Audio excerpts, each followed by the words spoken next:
Hi YouTube, back again with the Sunbird, and we are out of sunlight for the day, so we're going to keep working on modifications, repairs. And one of the things I wanted to do on this plane was this little screw is capable of falling out, and so I had thought about the possibility of taking it out altogether. Which should be a perfectly satisfactory choice, but in the event that a magnet fails or something like that, you could always go back and put it on. So I'm going to go ahead and just put a little piece of electrical tape over that. But if you were interested in keeping that screw there for whatever reason, I've got a trick for that, and I'll show you right now. Alright, so get yourself a piece of plastic. This is from like a hair gel bottle. Just happens to be clear. You can see I got the screw there. So what you'll do is you'll just take and cut a very small square or circle. It does not need to be pretty. It does need to be cut, okay? Preferably you'll have it so it's not like super sharp edges. So you'll just trim the sharp edges if there are any.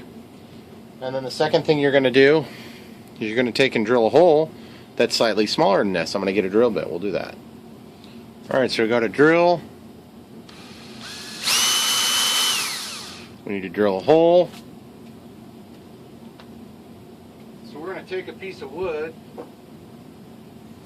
Sometimes when you got these little menial tasks, you don't think about them too much when you're trying to film. So I'm going to take this board and I'm just going to hold it up there. Okay, now we got it through the plastic. And you want it to be just slightly smaller. And then you can basically take this thing and slide it through. And this will act as a little retaining clip. So in my case, I need to get a flat or a Phillips screwdriver to screw this in, but you would actually put that through your work surface like usual, and then you just get your screw started, and then you can use this as a little retaining nut, and it's just super easy. And preferably you'll strip most of the threads off of it, and it won't want to come off. You don't clean the slop from when you drilled the hole, because that's what helps hold on to it. So anyway, if you wanted to keep that screw in there, or if you didn't do magnets, but I mean, just to show you guys, look at the strength of that. I got to pull pretty hard for that thing to pop. And I mean, why is there ever a time when you're going to have that much pressure on the lid, other than when you're trying to take it out? I mean, I hope not. So anyway, now that these magnets are totally set up too, one thing I'm going to do is I'm going to take some thin CA, which in this case is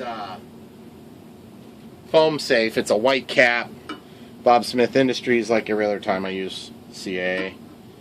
And I want to take and grab a Q-tip, have it handy, a fresh Q-tip, not one that's already been used for something else. I'm going to take and just put a couple drips of the CA next to, but not on top of the magnets. And what that's going to do is it's going to basically run in and around the magnets now that we've got this all taken care of and built. And then that'll further secure that mechanism. And then I'm just going to run along the front leading edge there.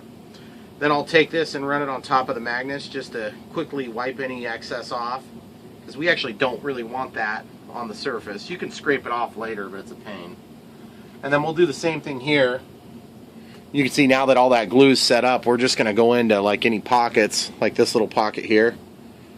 We'll just go ahead and fill that up, just like so. And we'll just run that along the length of it real quick. Then we'll take our Q-tip, wipe it right on the tip of the magnet just to make sure we don't have a bunch of residual on there. Then we're going to take our kicker. We're going to give it some kicker, and then we're going to test it. It's set up, it's ready to go, test it, and working fine. tested and working fine. So we'll just set that aside, just make sure. So a couple things we need to evaluate on this machine. One of which is, I'd really like to fix the elevator and rudder linkages. They have tons of slop in them, and I think that might be the next logical decision. But for the sake of, yeah, let's do that next. We'll go ahead and basically show you what's wrong. And you can see here that this was installed on the wrong side. It's just basically totally wrong the way that that's installed, because that should be coming back to where the hinge is, because you want to articulate from the hinge, from wherever the hinge is. Otherwise you get unequal output on left and right conditions. So what we're going to do is we're going to actually dismount those controls. We're going to probably run a whole new linkage up through the fuse. And so I'm just feeling, oh yeah, there's tons of slop in that too. That's crappy. So we're going to fix that too. We're going to do that for the elevator and the rudder. So we'll come back to you, wing. Eventually we're going to go ahead and do flap runs on here. And I'll show you how to separate out flaps if they're installed in a way that allows you to do that. So the first things first, we'll go ahead and take these off. My grandpa used a style that can be undone, actually, which is super nice. Oh, by the way, these props, when they're flopping around like that, you're liable to break off a prop. So I always forget to do this, but if you want to try to make your life easier down the road, just do this while you're working. That'll help to protect the prop from catching on everything. I haven't ever broke one yet, but it just seems like every time I walk around with it, it's going to break something. Okay, so a couple things to consider. We need to mark the position of the servo, even though we're probably going to end up reevaluating the position of the servos. And we're just going to move this. It's labeled R for rudder and E for elevator. I probably made that label myself. So I'm just going to mark this. So that's a line now, so we can see that we can basically see where we need to return that to home. And we'll grab a screwdriver here. Get you guys a shot of that real quick. Right there's a little vertical line.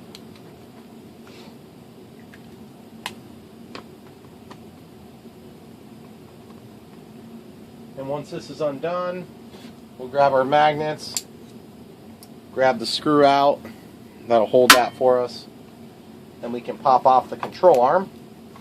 And then as you can see, we've got nice freedom of movement. The problem is, since this rod isn't braced anywhere, it's just not super effective the way it's designed. I'm wondering if it would be worth leaving these rods and just figuring out a way to brace one point back here, because you see how this moves back and forth?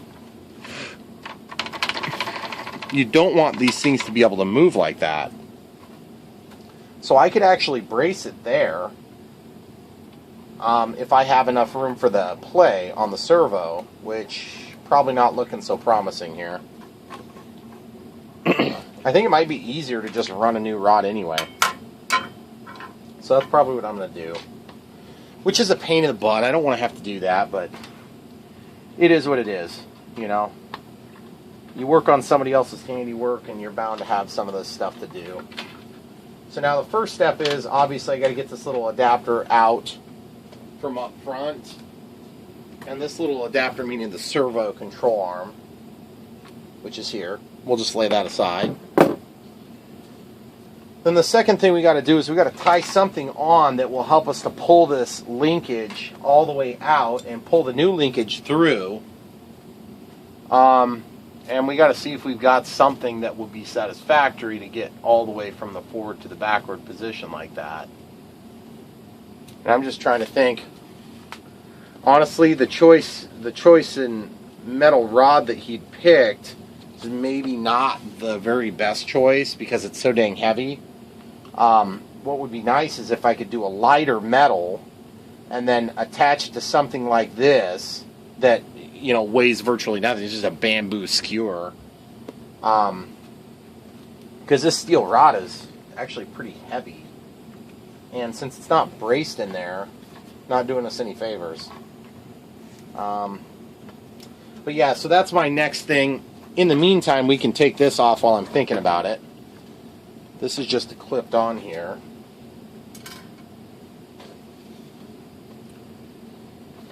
We're just going to take with our fingers and just pull it off. That is one very nice thing about the design that my grandpa followed for this, is that you can take this off. Of course, they can also fall off. To be honest, I don't have a real big problem with that, but like, you see that big hole there? And furthermore, it's way out on the end. So that's actually not a horrible spot right there. If we just put it the right direction, I think we're not that far off. And then I'm going to slide this back on there and see if maybe he had that backward. Which it feels like maybe he did. Because it does feel a whole lot more sturdy. I think I'm just going to hot glue the thing. Because hot glue would be sufficient to hold those plastic parts together. I could CA the thing, but then I'll never get the thing off without breaking something. But the CA would be lighter. Okay, so anyway, we're gonna go ahead and,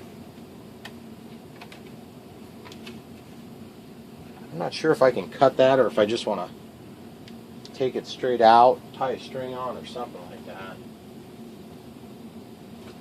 Maybe I'll do it this way. Could also do a pull-pull system. Looks like that might be long enough to get me out the back.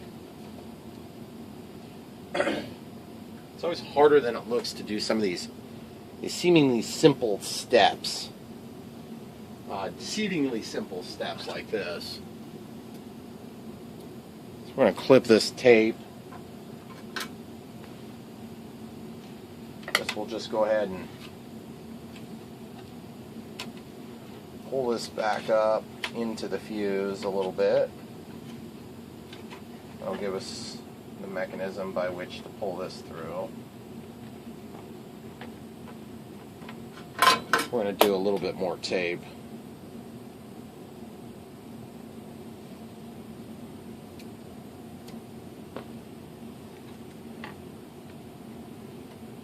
Okay, so we don't want to damage anything on the way back, so we're going to tape over the sharper edge of that steel.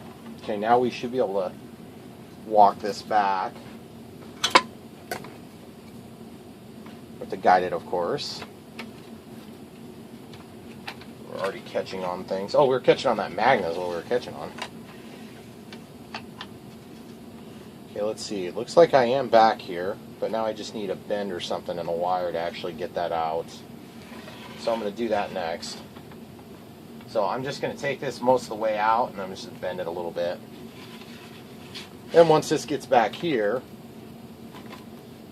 then all we have to do is just kind of walk this thing out. Which might be easier said than done, like everything else in these projects, like I was saying earlier. But you can see this rod just, it's way too flexible. So it's defeating my controls. And it's a little bit tempting to just say, I'm going to put a servo back here and be done with it and stop screwing around with all this. But then I have to run wires back. It starts adding up really quick. So my next step is I got to figure out my control rod that I'm actually going to use. And I think I'm torn on which size I want to go with. I've got quite a few different sizes to work with here. And there is a right way and a wrong way to do this.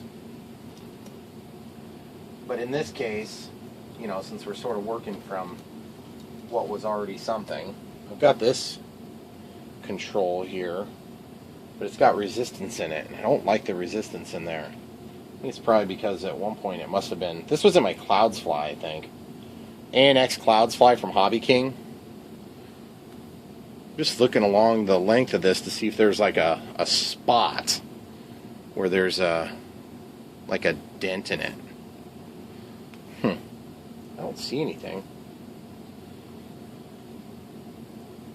But there's obviously, like, there was some glue or something that got into this at one point, which is super annoying because that's enough to slowly wear out your servo. I suppose I could try to lubricate it. But for sure, this thing will reach. In fact, it might be just a little bit too long. That's surprising. So I guess I might go ahead and try this. The elevator is actually maybe just a little bit less critical. The rudder gets used a lot on gliders like this. The other thing we got to check is on this Hextronic servo, they've got the hole is drilled out gigantically, which sucks. Because I'm going to have to basically redo that. Not a big deal because I got a million of those servo ends, especially for the Hextronic servos. Oh, those are my extension cords. Sorry, guys. I got a bag of servos here, and these are going to give us what we need. If we look in here, it's one of the first things you start collecting when you're flying radio-controlled airplanes is broken servos. If you're like me, you collect stuff like that. And I have bags like this of just the unused ones. And then also, you know, when you crash, you'll replace them. Things like that. You just have to keep in mind that they're not all the same. The splines are not the same. That's something you learn real quick when you're doing this. Okay, so that fit just fine. Might not be a bad time to test to see if it'll clear. So I'm going to turn on the radio. We'll just grab one of our crappy batteries here. Throttle cut is on.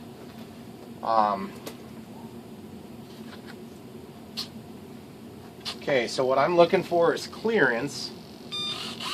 Yeah, there's clearance in there. I don't know why he ever cut that short, but it's cut short for some reason. So, looks like the elevator was just buzzing because of the way I have this stuff sticking out. So if we know we have clearance there, I don't have to worry about this for the moment. We can set this aside. And incidentally, if we know that we're going to feed this through, I think the next best step to do would be to kind of clean this thing off. And I feel some glue on it. Glue or some schmutz on it. I don't know exactly what it is. So I'm going to take acetone and put it on a rag and wipe it up and down there. And I am talking about acetone and not alcohol. I'm going to use acetone. I got this for my wife. Women use it to take their nail polish off. You can use a more industrial strength if you want. But I kind of like this because it's not quite as crazy. And there's a little bit of rust on there too. This is definitely going to clean this rod. Gosh, that's a lot of stuff on there. Surprising. Okay, so once this is clean... Oh yeah, that's smooth except for there. There's a bunch of bite marks on it is all. So no big deal. I can live with that.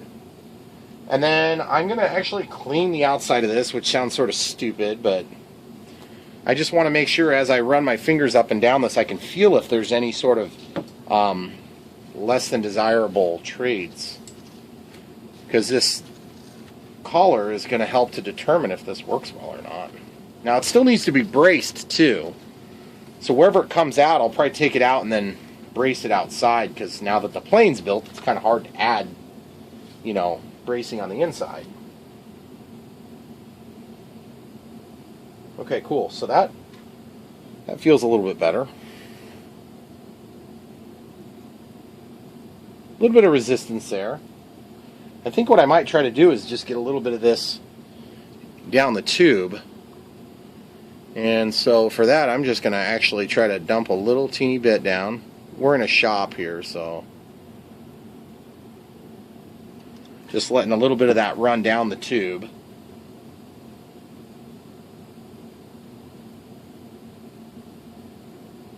Okay, setting that aside. Running this down.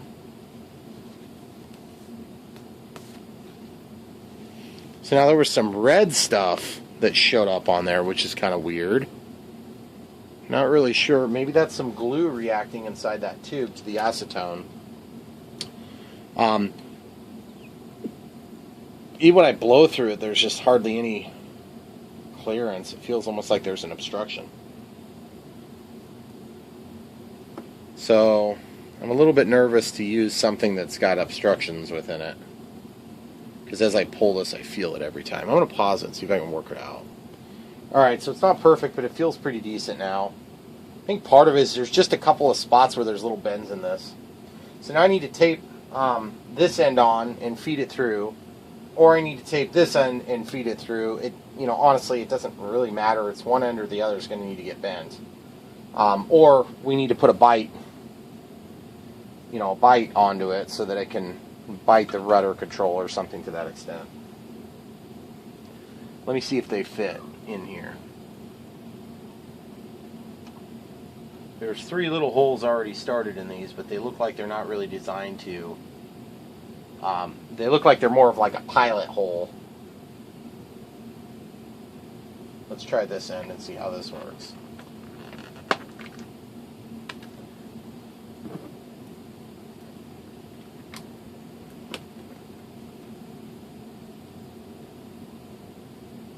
Because there's no sense in getting this buried in the plane and then finding out later that, yeah, that's good. I can live with that. Okay, so now we're going to tape this on and pull it through the structure of the airplane.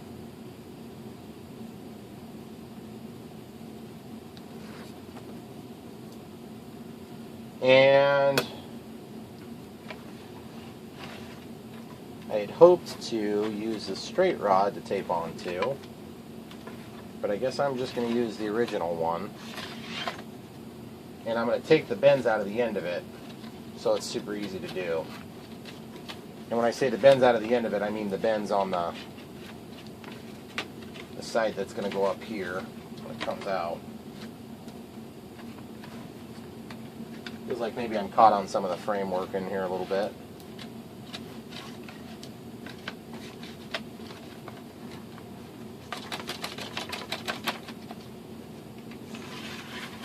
Okay, we're going to try again pulling it out this way then, if it's going to fight us. And because we want to make sure we don't lose the other end, we're going to tape this on right now for protection against that happening.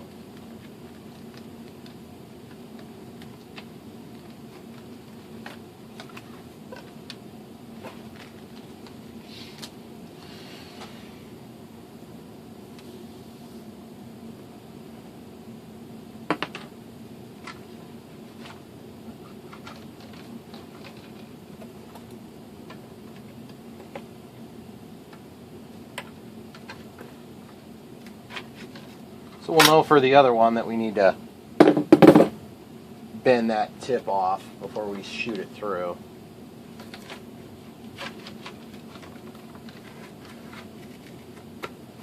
There it goes. Okay, so we did get it out. So now it's just a matter of completing the pull. Just gently guiding it through.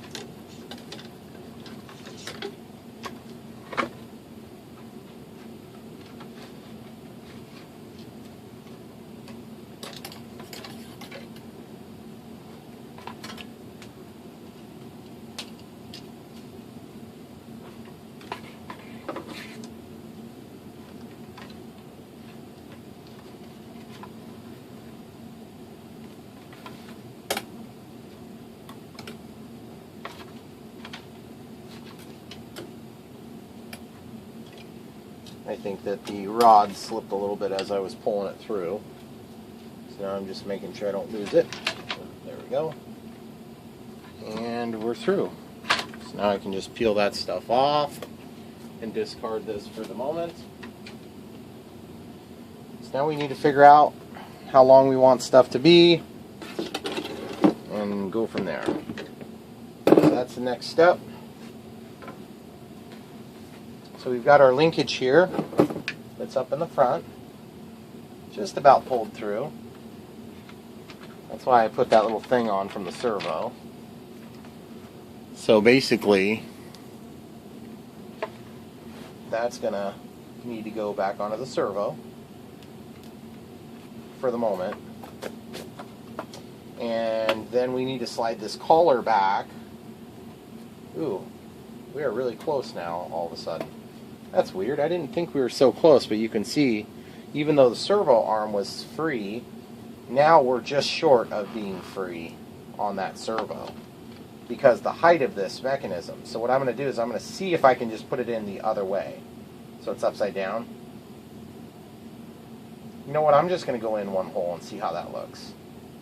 I would really rather have it on the outermost hole, but I just don't think I'm going to get that lucky. Okay, I think we're fine there. And a sufficient amount of movement, you got to, you know, think about that.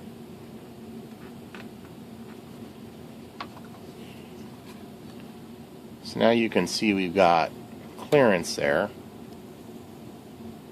But it's pretty darn close to this wood frame up there. I think we're going to be okay though. Okay, so now as the servo moves, we're going to see how bad that works. So I'm going to turn on the radio system again. Verify throttle cuts engaged, which it is. Plug in the battery.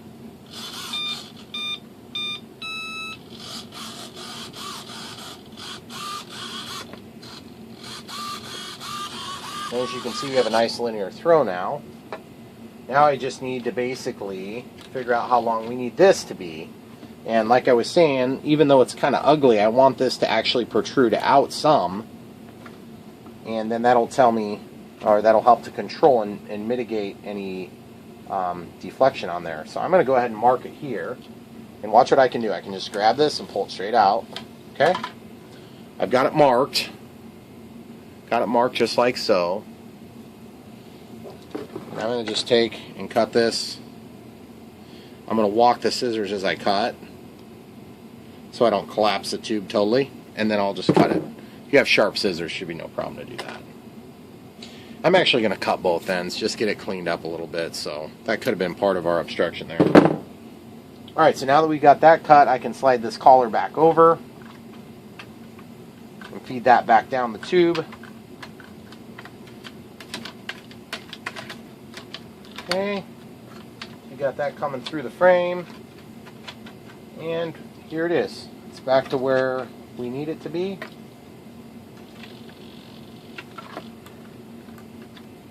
And now we have to brace this somehow, and I want to see how much friction that causes. It barely makes the turn now, and that's what I was afraid of. So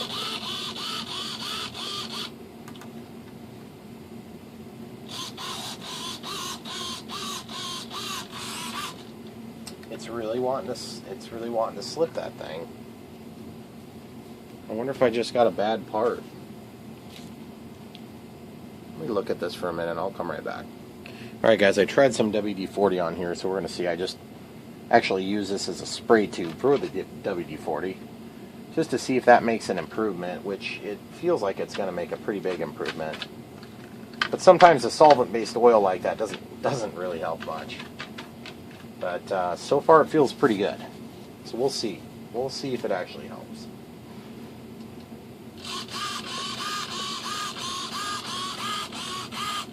Tons better. Tons better, guys. So now I can kind of direct that up. So I don't want to hold it so tight. So tight that doesn't have any freedom to make its change in angles. So then if I hold it here, let's see how bad that screws it up. Looks like it's just trying to walk it again. Well, one way or another, guys, that's pretty much where we are. I'm going to go ahead and stop it. We'll pick this back up. Thanks a lot for watching. There'll be some more of this coming. Kind of frustrating steps here, redoing the control surfaces, but it's kind of critical. So if you want to watch, I appreciate that. Thanks for watching. Don't forget to like and subscribe.